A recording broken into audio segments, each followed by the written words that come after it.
She spent years being ignored, judged, and avoided, until a 7-year-old boy handed her a birthday invitation. What happened next changed everything. Mason Ellis was the kind of kid who noticed things most grown-ups didn't. He was 7, curious, wide-eyed, with a small gap between his front teeth and a mop of curls that refused to sit still. Every Tuesday morning at exactly 7:06 a.m., he'd press his face to the living room window of his family's home on Waverly Street in Springfield, Missouri, waiting for the same thing, the garbage truck. But it wasn't the truck that fascinated him. It was the woman riding on the back. Miss Loretta James. She was older, maybe late 60s, maybe even older than that. Black, tall and wiry, with silver twists poking out from under a faded blue cap. Her gloves were always torn at the fingers. Her jacket, too big for her frame, had duct tape holding one of the sleeves together. And no matter how cold or hot it got, she wore the same thing. Like she didn't own anything else. But Mason didn't care. Every week when that truck slowed down in front of the house, Mason would wave like he was seeing an old friend. And every week, Loretta would look up, squint a little, and smile. A soft, closed-mouth kind of smile that hung in the air even after the truck pulled away. "Mama," Mason once said. "She looks like she knows secrets." Marcia Ellis glanced at the woman, then back at her son.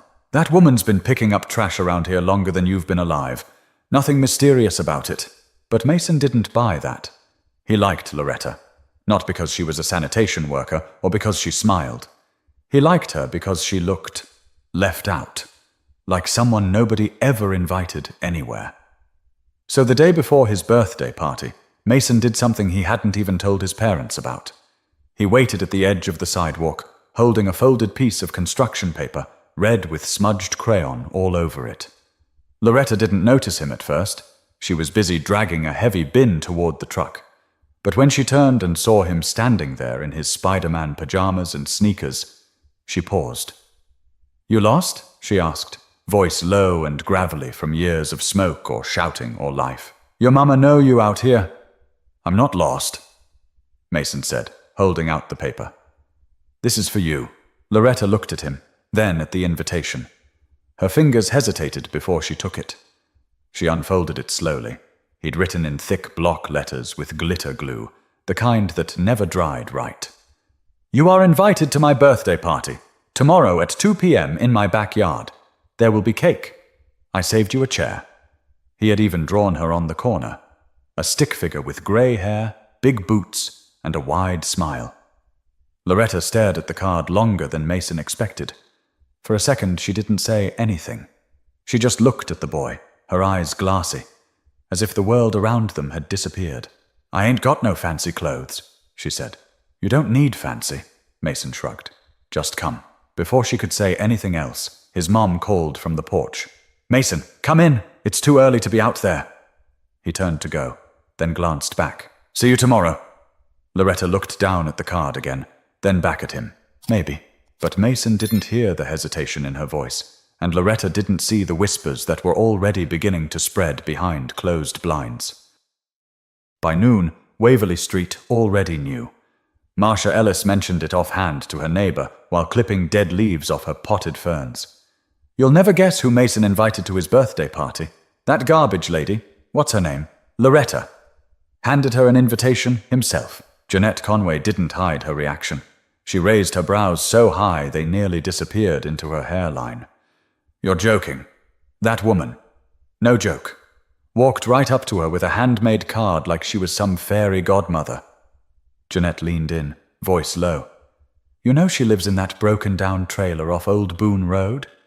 I heard she doesn't even have running water. Saw her once at the corner store buying canned beans and a single roll of toilet paper." Marcia pretended not to care, but her fingers had stopped clipping. "Well, Mason's got a big heart. I told him it was sweet. But still, I hope she doesn't actually come. But people talk. And people watch. By the time school let out that day, the story had spread through backyards and over picket fences like wildfire. Parents whispered while pushing strollers. Older kids passed it around like gossip at the lunch table. "Did you hear Mason invited the trash lady to his birthday?" I heard she used to be in prison. My mom says she talks to herself at the bus stop. Nobody really knew anything about Loretta.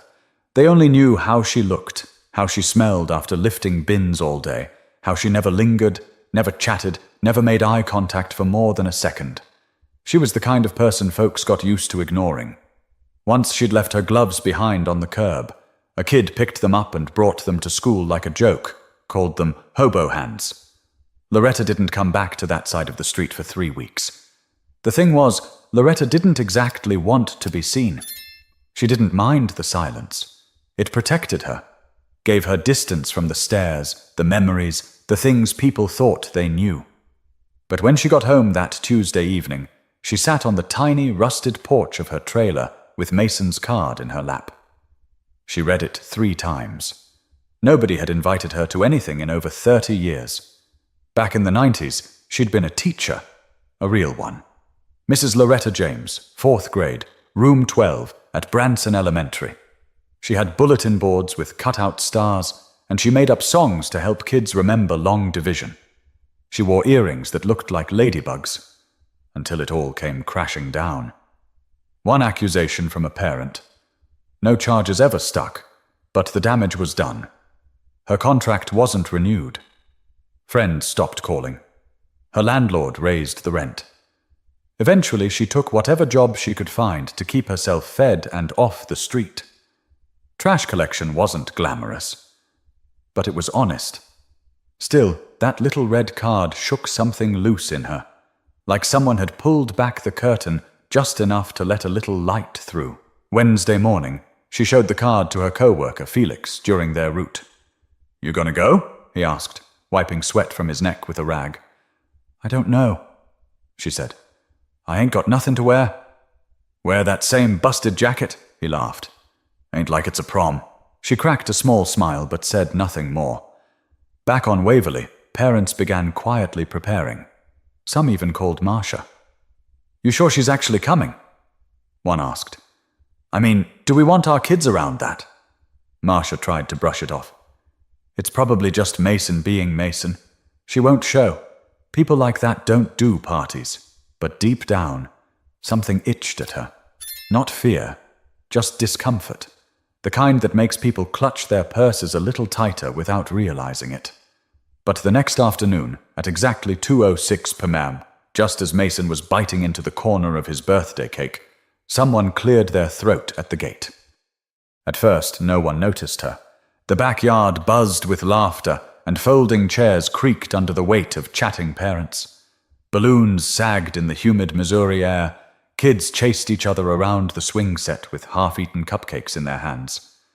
Mason was halfway through telling a joke when he stopped mid-sentence, staring past the paper plates and juice boxes. She was there. Loretta stood just beyond the open gate, still wearing the same patched-up jacket, boots caked in dried mud. Her hair was tied back tighter than usual, but it couldn't hide the streaks of silver. She looked out of place, too tall, too quiet, too still. Marcia Ellis saw her a second later.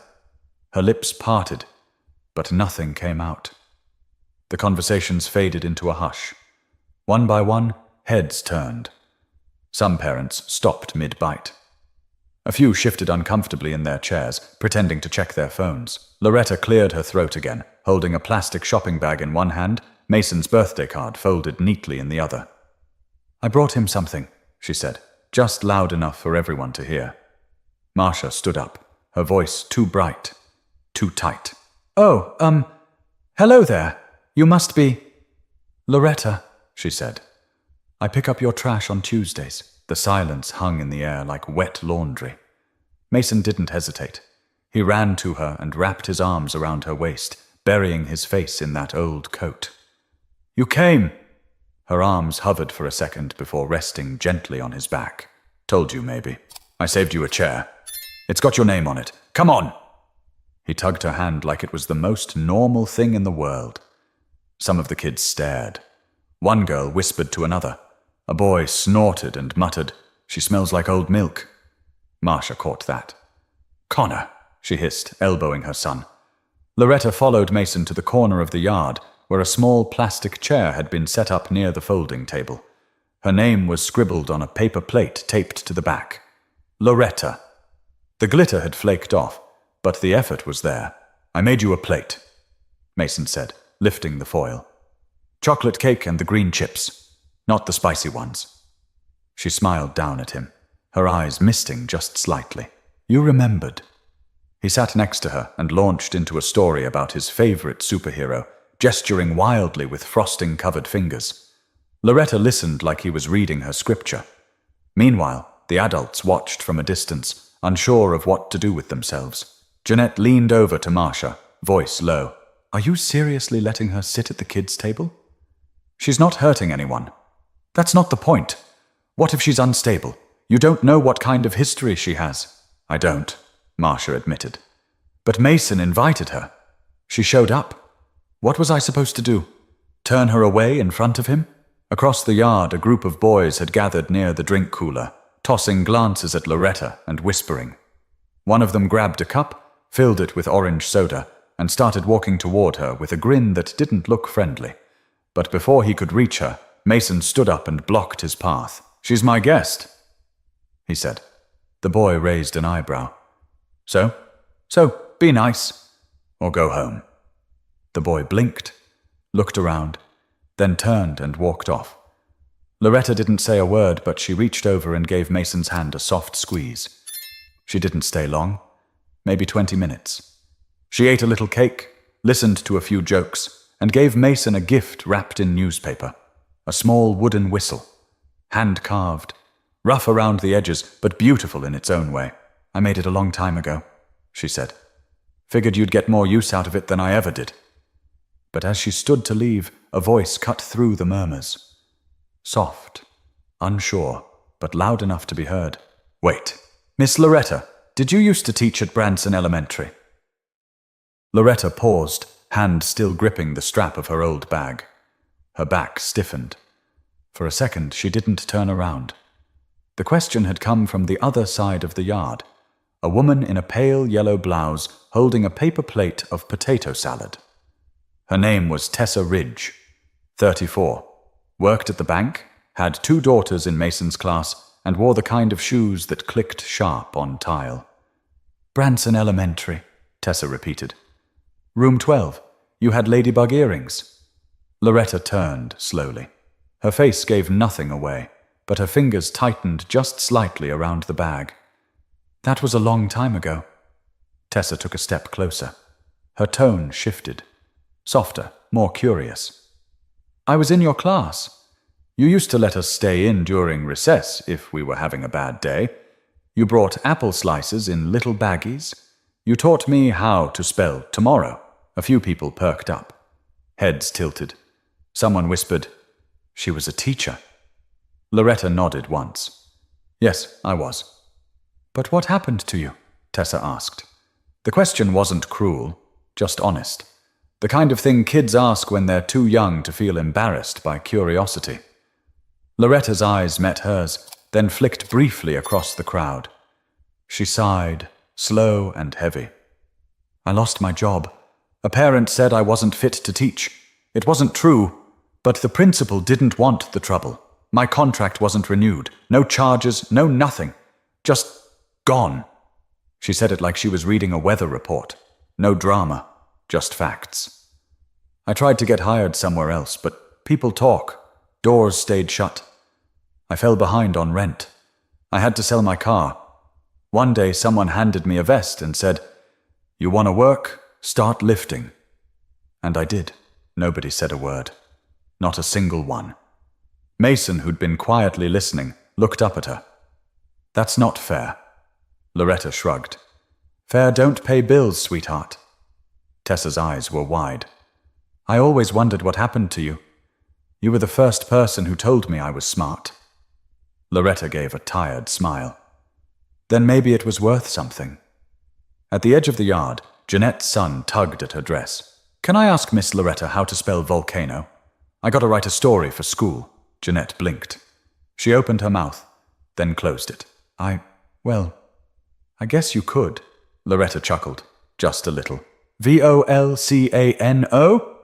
You want me to help with the rest?" The boy grinned and nodded. She sat back down. The plastic chair creaked under her, and Mason beamed like he'd just pulled off the greatest trick in the world. Soon enough, the conversation slowly returned. A couple parents started asking her questions about teaching, about her old students, even about trash collection. She talked, but never about herself, only about the kids. What they used to dream about, the stories they'd write, the jokes they told at lunch. Her voice grew warmer with each memory. Someone offered her a bottle of water. Another offered her a slice of watermelon. Jeanette, stiff as ever, hovered by the table. "Well," she muttered, "she's good with kids. I'll give her that." Tessa shook her head. She was better than good. She cared. Across the yard, Loretta helped Mason's friend fix the string on a party favor. Her hands, though rough and tired, worked carefully, like she hadn't touched something delicate in a long time. But just as things began to settle, one of the older parents near the grill leaned over to Marcia and said, under his breath, "You know, it's still strange. I mean, why would she choose to live like that?" Marcia didn't answer right away. She kept her eyes on Loretta, who was now helping a group of kids figure out how to fold paper hats from napkins. Her movements were slow but sure, and every now and then she'd chuckle when one of the hats came out lopsided. The man beside her, Greg Bell, insurance broker, khaki shorts too tight around the waist, cleared his throat. "I'm just saying, there's always more to the story. No family? No pension? Nothing?" Marcia turned toward him and spoke low. "Maybe it's not that simple." Greg snorted. "It never is." But the words stuck with Marcia. Because truth be told, she had wondered the same thing. On paper, Loretta didn't add up. A woman with a college degree, a teaching career, and then just nothing. No safety net, no friends to help her back up. As if sensing the shift in tone, Loretta stood from her seat, brushing crumbs from her lap. She tapped the side of her glass with a spoon. "Sorry to interrupt," she said, and the yard quieted again. "But I'd like to say something before I go." Mason beamed up at her. "You're not going yet, are you?" She gave his curls a gentle tousle. "Just a minute, baby." She turned to the adults, most of whom had only just begun to relax in her presence. Their backs stiffened again. "I know I don't fit in here. You don't have to say it. I've heard it enough times without a word being said. People look at me and see someone broken, someone dirty, someone you don't want your kids too close to." Some parents shifted in their chairs. No one made eye contact. "But what you don't know," she continued, "is that I used to have a house not far from here. A good house. I had a husband, a baby girl." She paused just long enough to let it land. She got sick. Real sick. We didn't catch it in time. She died in her sleep 3 weeks after her 3rd birthday. A woman near the fence gasped softly. "My husband couldn't take it. He started drinking. Then he left. I tried to hold it together, but nothing made sense anymore. I couldn't go back to the classroom and look at all those little faces, not without seeing hers. So I quit. I disappeared." Loretta's eyes were glassy, but she didn't cry. "I took the first job I could find. Garbage work. It kept me busy. Gave me something heavy to lift when I didn't want to carry the rest." Even Greg looked down at his shoes now. "I don't need pity. I came here because a little boy reminded me that kindness still lives in the world, even when it's small and covered in glitter glue." She turned back to Mason. "Thank you for saving me a chair." Mason ran over and hugged her around the waist again. She leaned down and kissed the top of his head. The silence that followed wasn't awkward. It was reverent. Then, slowly, Tessa began to clap. 1, 2, 3 beats. It wasn't thunderous. It wasn't forced. It just was. More people joined. Jeanette, too. Even Greg. Loretta smiled, and this time it reached all the way to her eyes. She walked toward the gate, the same way she came in. But Marcia stood up. "Loretta!" She turned. "You don't have to leave. Stay. Have more cake." Loretta studied her for a second. Then she smiled. "I think I'll walk home with something sweeter than cake." But before the gate closed behind her, Mason ran up, holding the little wooden whistle she gave him, and said, "Will you come next year too?" The days after the party moved slowly. the way they always did in late summer when the heat pressed down and the cicadas never seemed to quit. But something had shifted on Waverley Street. Subtle at first, barely noticeable, but real. The next Tuesday morning, Marcia watched from her kitchen window as the garbage truck pulled up, same as always. But this time, she stepped out onto the porch with a bottle of cold water in her hand. Loretta hesitated when she saw her. For a split second, it looked like she might keep moving. Marcia raised the bottle slightly. "Thought you might be thirsty." Loretta took it with a nod. "Thanks." They didn't say much else. But it was the first time they'd stood face to face without that silent barrier between them. A few houses down, Jeanette did something unexpected too. She didn't wave or call out, but she'd left a folded brown bag next to the bins. Inside, a turkey sandwich, a banana, and a handwritten note. "Thank you for coming. You were good with the kids." Loretta didn't say a word. She just placed the bag gently in the front seat of the truck before climbing back onto the platform. Over the next week, small things began to change. Tessa brought up Loretta during the PTA meeting that Thursday. "I know it's not traditional," she said, "but maybe we should consider asking her to speak at Career Day. She has life experience worth hearing." One father rolled his eyes, but no one objected. At the corner store, where Loretta sometimes bought canned soup and bread, the cashier, usually standoffish, told her she didn't need to pay for the bag that day. "It's on us," she said. "My niece was at the party. Said you taught her a word she didn't know." "Which word?" Loretta asked, half smiling. "Perseverance," the cashier replied. "Took her a whole hour to spell it right." Even Felix, her work partner, noticed something. "What's with the neighborhood?" he asked one morning. "People are actually waving now." "Guess a kid cracked their shell," Loretta replied, throwing another bin into the back. But not everyone changed. Greg Bell still locked his car door when she passed on the sidewalk. A few parents still avoided eye contact, and some neighbors kept their greetings short, polite, and cautious. That didn't bother her. Loretta had long since stopped expecting a crowd to welcome her. But she also knew this. If one person saw her differently, if one little boy believed she belonged, then maybe others could too, in time. One afternoon, about a week after the party, she found something taped to her trailer door. It was a drawing. Mason's work.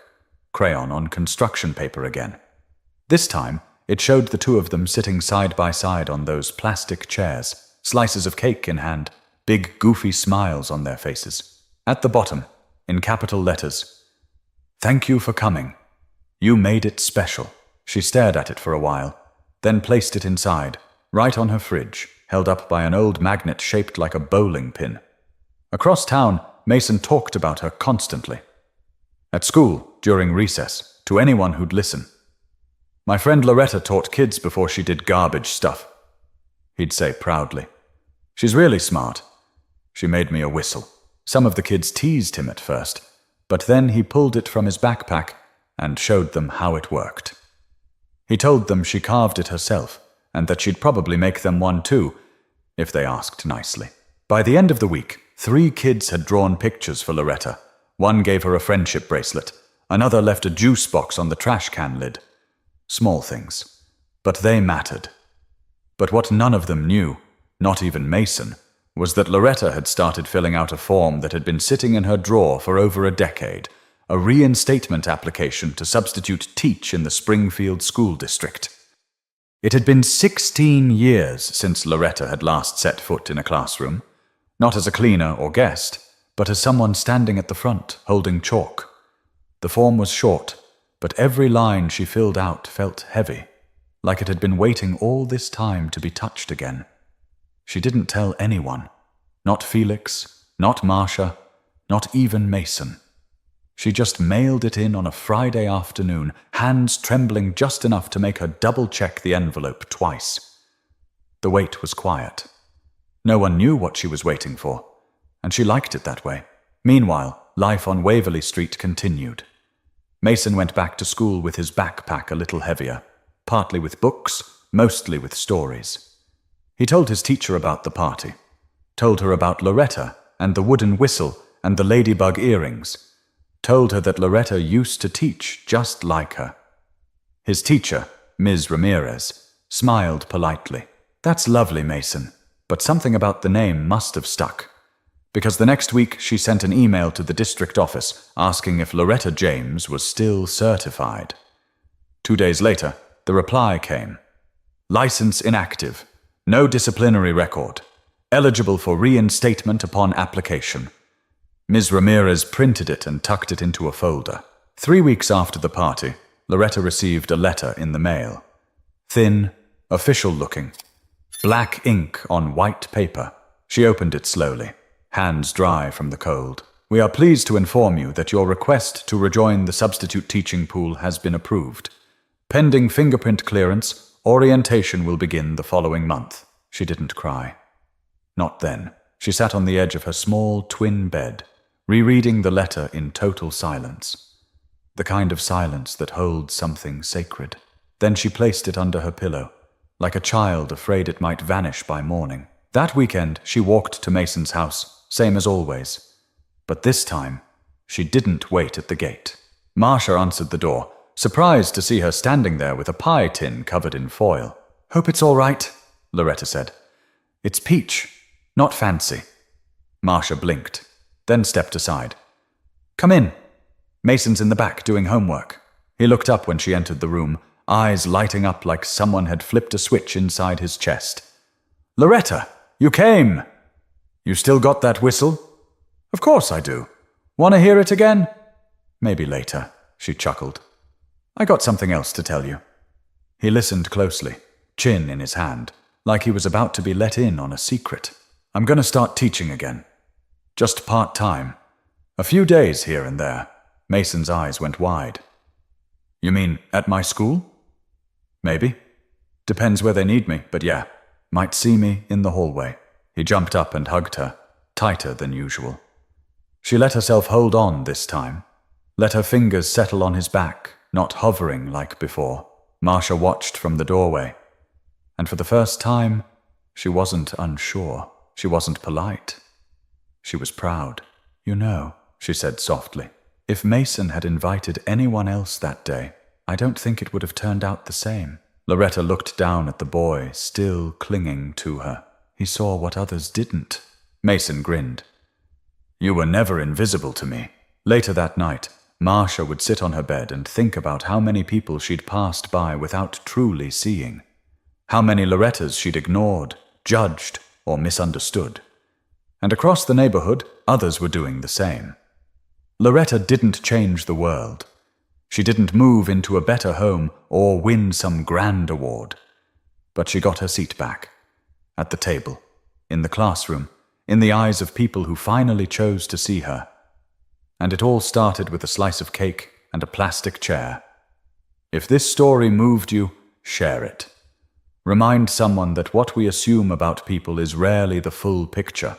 And if a kid like Mason can show kindness without conditions, maybe we all can too. Don't forget to subscribe for more stories like this. Real, raw, human, the kind that stay with you.